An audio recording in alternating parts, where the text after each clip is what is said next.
シュの方が力が出るんで、音はこっちの方が激しく出るんですけど、別に音が出る出ないは関係ない。楽にしておいてね。ちょっと顎上げれますか。そうでしっかり近づいてあげて、よ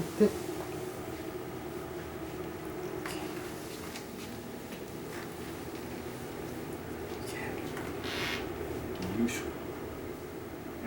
十分ですね。